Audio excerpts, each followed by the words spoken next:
Bir günü İsa bir жерде сыйынып отурду. Ал сыйынуусун аяктаганда шакирттеринин бири: Эге биз Жакыя өз шакирттерине үйрөткөндөй, сен да бизге сыйынганды үйрөтчү. dedi. İsa аларга айтты: Сыйынганыңарда мындай дегиле.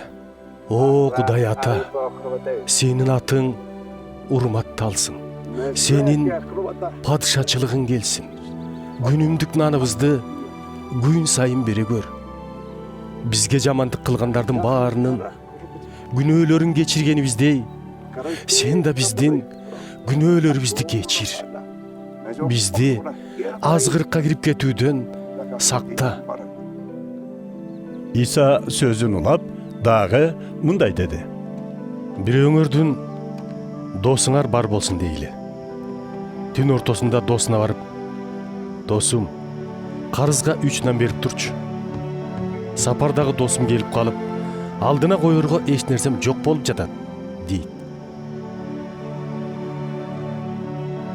Үй ээси болсо: койчу, тынчымдалбай. Эшикти кулпулап салгам. Бала чакамда төшөгүмө кирип жатып алышты. Эми туруп сага бере албайм" дейт.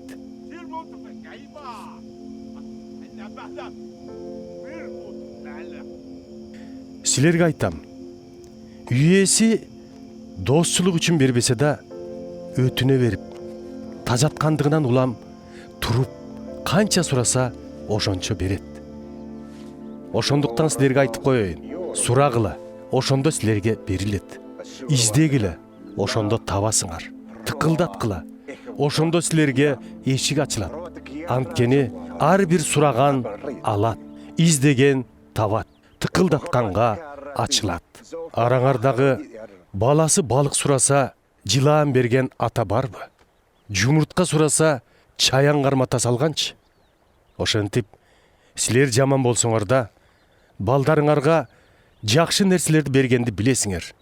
Андан бетер асмандагы атаңарда сурагандарга ыйык рухту берет.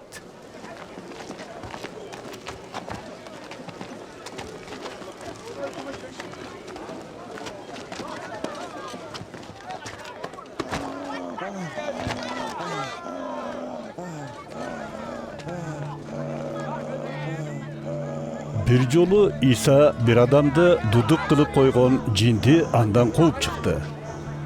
Жин чыкканда дудук сүйлөй баштады. Муну көргөндөр аң-таң болушту. Кээ бири: Бул жиндерди алардын башчысы Белзебулдун күчү менен кубалап жатат дешти.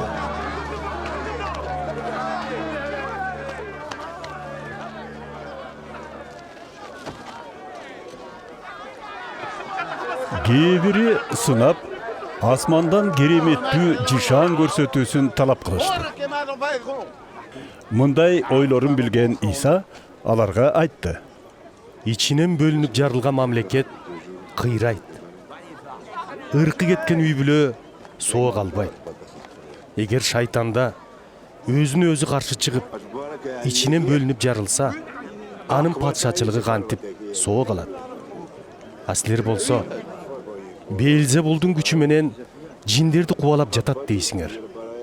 Эгер мен Белзебулдун күчү менен кубалап жатсам, анда өзүңөрдүн адамдарыңар кимдин күчү менен кубалап жатышат? Ушул себептен алар силерге сот болушуп, катаңарды ашкерелешет. Эгерде мен жиндерди Кудайдын кудурети менен кубалап жаткан болсом, демек силерге Кудайдын падышачылыгы жетти. Эгерде күчтүү адам курал жарак алып, үйүн кайтарып турса, анда анын мүлкү коопсуздукта болот. Бирок андан ашкан күчтүү бирөө кол салып, жеңип алса, андан ишенген куралын тартып алып, колуна түшкөн олжону таратып жиберет.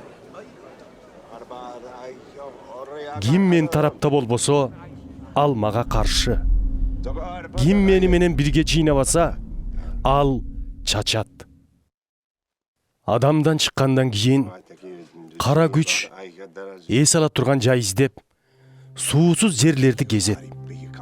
Таба албаган соң, кой, чыккан үйүмө барайын дейт.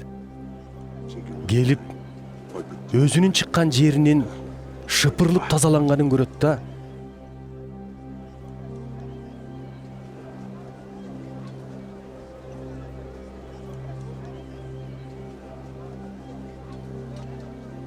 кайра барып өзүнөн да жаман 7 жинди ээрчитип келет.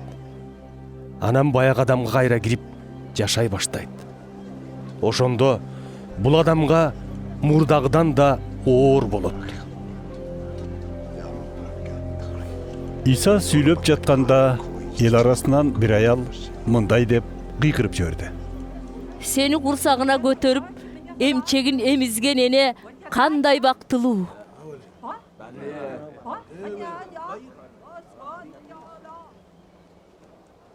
Кудай сөзүн угуп аткаргандар андан да бактылуу. Деди Иса. Туш-туштан адамдар келип, жыйылган эл көбөйгөндө Иса сөзүн мындай деп баштады. Азыркы муун бузулган муун. Ал кереметтүү жышаан көргүсү келет. Бирок Жунус пайгамбардын окуясындагы жышаандан башка жышаан ага көрсөтүлбөйт. Себеби Жунус Ниневи шаарындагылар үчүн кереметтүү жышаан катары жиберилгендей.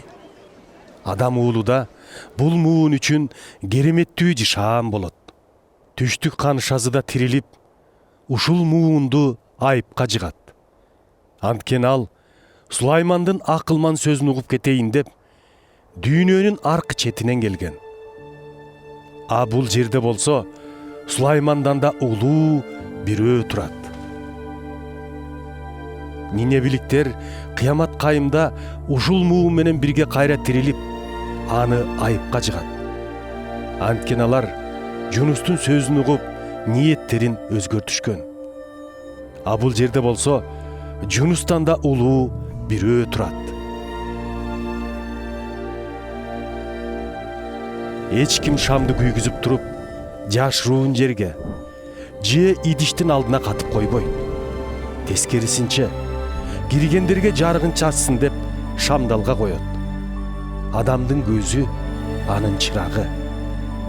Ошондуктан көзүң тунук болсо, бүт денең да жарык болот. Эгерде көзүң арам болсо, бүт дене боюң караңгыда калат. Ошондуктан байка, сендеги жарык караңгы болуп жүрбөсүн. Эгерде бүт денең эч караңгысыз жарык болуп турса, анда сага шам жарыгын чачып турган сыяктуу бүтүндөй жарык болосуң. Иса муну айтып жатканда фарисейлердин бири аны конокко чакырды. Иса анын үйүнө кирип, дасторкондун жанына жамбаштап отурду. Анын тамак алдында кол жуубаганын көрүп, фарисей таң калды. Ошондо эгебиз ага мындай деди. Фарисейлер, азыр силер чыны табагыңардын сыртын жууйсуңар. Бирок ичиңерде талоончулук менен жамандык ашып ташыйт.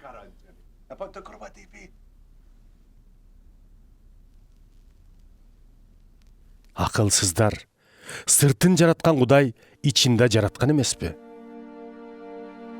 Андан көрө идиштин ичиндегисин мусапырларга бербейсиңерби? Ошондо бардык нерсеңер таза болот эле го. Бирок фарисейлер, силердин шоруңар куруйт. Себеби жалбыз, адырашман, ар кандай жашылчалардын түшүмүнүн 1/10 зекетке бересиңер да, Кудайдын мээрими менен калыстыгынан четтеп кеттиңер. Бирок бул жагына да көңүл буруп, тигил жагында калтырбашыңар керек болчу. Эй фарисейлер, шоруңар куруйт. Силер синагогаларда, алдыңкы орундарда олтурганды, базарларда элдин эпилдеп саламдашып турганын сүйөсүңөр. Шордуусуңар силер. Анткени адамдар байкашпай, үстүнөн басып жүргөн көрлөргө окшошсуңар. Ошондо дин мугалимдеринин бири Устат, бул сөзүң бизге да тийип жатат. деди. Иса ага мындай деди. Дин мугалимдери, силердин да шоруңар куруйт. Силер оор, адам чыдагыс, дини эрежелерди башкалардын жонун артып, аларды көтөрүүгө жардам иретинде чыпалагыңарды да тийгизип койбойсуңар. Силердин шоруңар куруйт.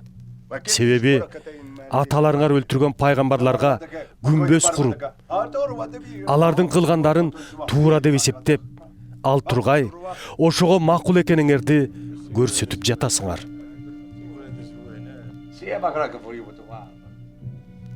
Ошондон улам Кудай өзүнүн даанышмандыгы менен мен аларга пайгамбарлар менен элчилерди жиберем. Бирок алардын кээсин өлтүрүп, кээсин саризине чөп салып кубалашат деген. Ошону менен дүйнө жаратылгандан бери абылдан тартып, курмандык жай менен эң ыйык жайдын ортосунда өлтүрүлгөн Закирге чейинкилердин баарынын каны ушул муундан талап кылынат.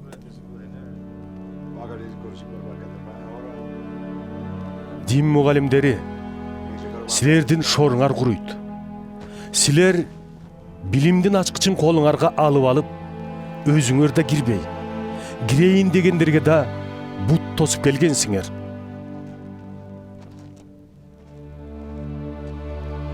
Иса сүйлөп бүтүп үйдөн чыкканы жатканда дин мугалимдери менен фарисейлер ичинен жаман ойлошуп, сөзүнөн кыйкым издеп суроолорду жаадырышты.